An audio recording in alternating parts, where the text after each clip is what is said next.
जय माँ काली मेरे सारे भाई बहनों को। आज हम बात करेंगे कालिका पुराण के 12वें भाग की। अगर आपने पहले सारे भाग नहीं देखे हैं तो आप मेरे चैनल पर विज़िट कीजिए, वहाँ पर मेरे सारे भाग देख लीजिए ताकि आपको इस कथा के पूरे रहस्य पता चल सके और ये और भी ज़्यादा इंटरेस्टिंग हो सके। तो चलिए शुरू करते हैं। आज हम इस कथा में बात करेंगे कि जब पूरी सृष्टि अंधकार में डूबी थी तब एक ऐसा रहस्य प्रकट हुआ जिसने ब्रह्मांड की नींव रखी। ये कथा है तीनों देवों के अनंत एकता की।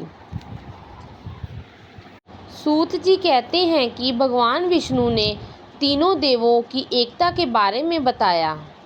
हे ज्ञानी लोगों, भगवान शिव के बारे में अद्भुत बातें सुनने की इच्छा हमेशा रहती है। या फिर भगवान विष्णु ने ये कैसे दिखाया कि तीनों देव एक ही हैं। मार्कंडेय ऋषि बोले कि ध्यान से सुनो, तीनों देव अलग नहीं हैं बल्कि एक ही शक्ति का रूप है। भगवान कृष्ण ने आदरपूर्वक परिश्रम किया। ये कहानी तीनों देवता की एकता को समझने के लिए है। शुरुआत में सब कुछ अंधेरा था, कुछ भी नहीं था।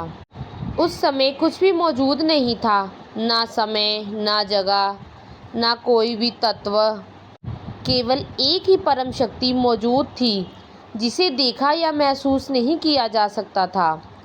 वही शक्ति इतनी महान थी कि उसे समझ पाना भी मुश्किल था। प्रकृति और पुरुष दोनों उसी में थे। वह सर्वोच्च भगवान थे जिनसे सब कुछ उत्पन्न होता है। वही भगवान तीनों रूपों में प्रकट होते हैं। एक और रूप समय है जो सबका कारण है। समय सबको अपने अंदर ले लेता है। बाद में वही शक्ति प्रकाश के रूप में प्रकट होती है। भगवान ने सृष्टि बनाने के लिए एक प्रकृति को उत्पन्न किया। प्रकृति का पहला तत्व उत्पन्न हुआ। इसके बाद मैं की भावना पैदा हुई। अहंकार ने आकाश का निर्माण किया। उसके बाद पानी बना। भगवान ने अपनी शक्ति से जल को संभाला। प्रकृति को 3 गुणों से चलाया गया। सृष्टि की शुरुआत के लिए जल में बीज रखा गया। उस बीज में एक अंड बना। भगवान विष्णु ने उस ब्रह्मांड को संभाला, यानी उस अंड को संभाला। ब्रह्मांड 4 तत्वों से बना। चारों तरफ सब कुछ ढका हुआ था, कुछ भी साफ नहीं दिखाई दे रहा था।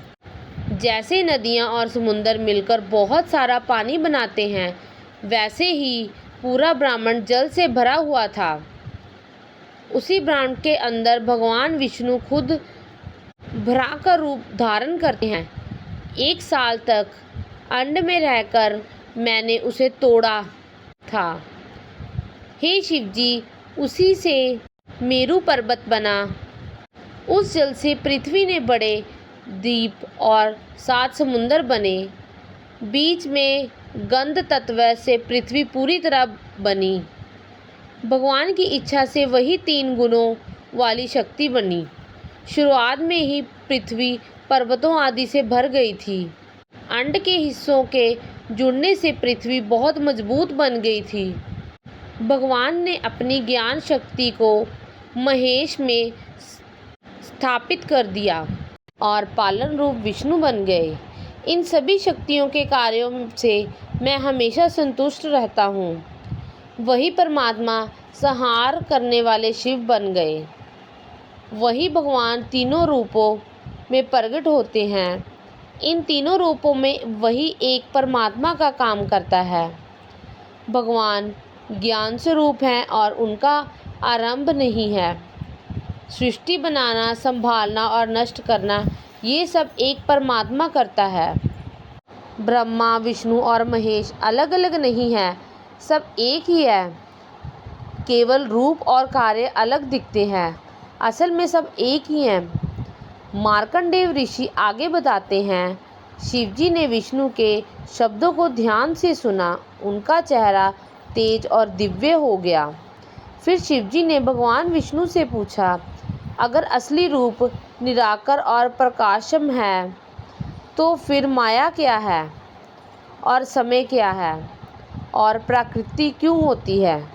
पुरुष उनसे अलग है या एक ही है? अगर ये सब अलग हैं तो फिर एकता कैसी होती है? हे विष्णु, मुझे इन सब के रहस्य समझाइए। तुम ध्यान में ही परमात्मा को देख सकते हो। परमात्मा आत्मा के भीतर मौजूद है। वही हजारों प्रकाशों के सामने चमकने वाला है। हे शिव, माया, प्रकृति और समय को, इन सब का ज्ञान तुम्हें खुद ही है। जब तुम ध्यान करते हो तभी इन सब का सच ज्ञान मिलता है। इसलिए ध्यान में लग जाओ। अब तुम माया में फंसे हो, इसी वजह से तुम असली सत्य को भूल रहे हो। अभी तुम क्रोधित हो, इसलिए क्रोध छोड़ दो। हे शिव, प्रकृति के मूल रूप को समझो। यहाँ ये चीज़ है जिसे तुम पूछ रहे हो, यानी ये वही चीज़ है जिसे तुम पूछ रहे हो। फिर मार्कंडेय ऋषि बोले। शिवजी ने ये सब कुछ सुनकर सभी ऋषियों के सामने ध्यान में लीन हो गए। उन्होंने ब्रह्मा जी से सभी आत्माओं का ध्यान किया। भगवान शिव गहरे ध्यान में लीन हो गए। परमात्मा का ध्यान करते करते शिवजी का शरीर बहुत तेज से चमकने लगा।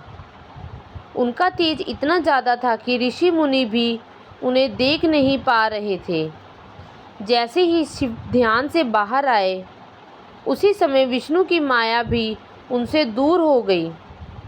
अब शिवजी तप के कारण बहुत तेजस्वी और चमत्कार हो गए थे, यानी चमकदार हो गए थे।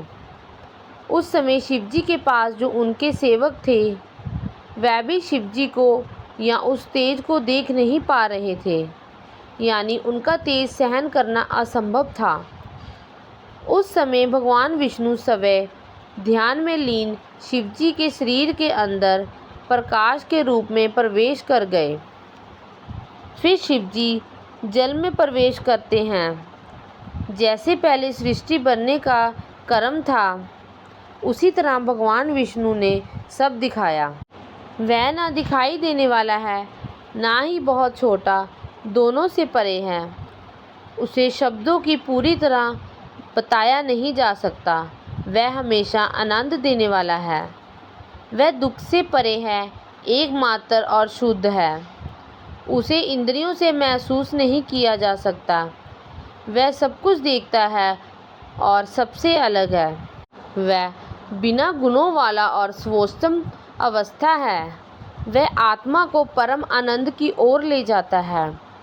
वह पूरे संसार में बनने का मूल कारण है। सबसे पहले शिवजी ने सच्ची आत्मा को देखा। वह आत्मा उनके मन में प्रवेश कर गई। बाहरी ज्ञान से दूर होकर उन्हें प्रकृति को उसी रूप में देखा। वही प्रकृति सृष्टि बनाने के लिए अलग अलग रूपों में बंटी हुई थी। उन्होंने देखा कि अलग अलग तत्वों में रूप में दिखाई देती है। फिर उन्होंने देखा कि आत्मा इन सब में कैसी रहती है।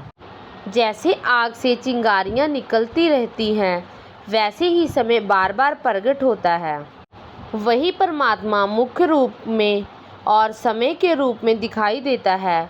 वही पुरुष बनकर संसार को चलाता है। वह हर जीव में शरीर में प्रवेश करता है ताकि जीवन जी सके। वही शक्ति माया या प्रकृति कहलाती है। वही माया शिवजी को भी करती है। वही माया विष्णु और ब्रह्मा को भी मोहित कर देती है।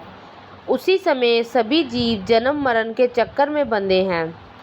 इस शक्ति को माया या प्रकृति कहा जाता है। ये माया सभी जीवों में भ्रमित करती है। ये माया स्त्री रूप में लक्ष्मी बनकर भगवान विष्णु की प्रिय है।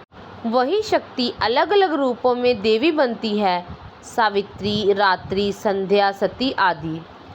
वही देवी बुद्धि का रूप भी है। उसे अलग अलग नामों से पूजा गया है। ध्यान करते हुए शिवजी ने इस सच्चाई को खुद अनुभव किया। उन्होंने सृष्टि के बनने की पूरी प्रक्रिया देखी। भगवान ने समय, प्रकृति और आत्मा का रहस्य दिखाया। उसी तरह भगवान ने अपने अलग अलग रूपों में दिखाया।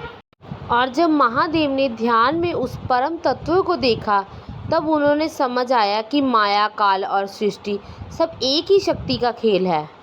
लेकिन क्या सच में ये रहस्य इतना सरल है, या इसके पीछे छुपा है और एक गहरा सत्य जिसे जानकर देवता भी चौंक गए थे। आखिर क्या देखा था महादेव ने उस अंतिम क्षण में, ये जानने के लिए देखना मत भूलिए कालिका पुराण का भाग 13वां। अगले भाग में खुलेगा सबसे बड़ा रहस्य। अगर आपको मेरी वीडियो अच्छी लगी तो प्लीज़ कमेंट ज़रूर कीजिए, शेयर कीजिए, लाइक कीजिए, सब्सक्राइब कीजिए। जय माँ काली, जय माँ काली।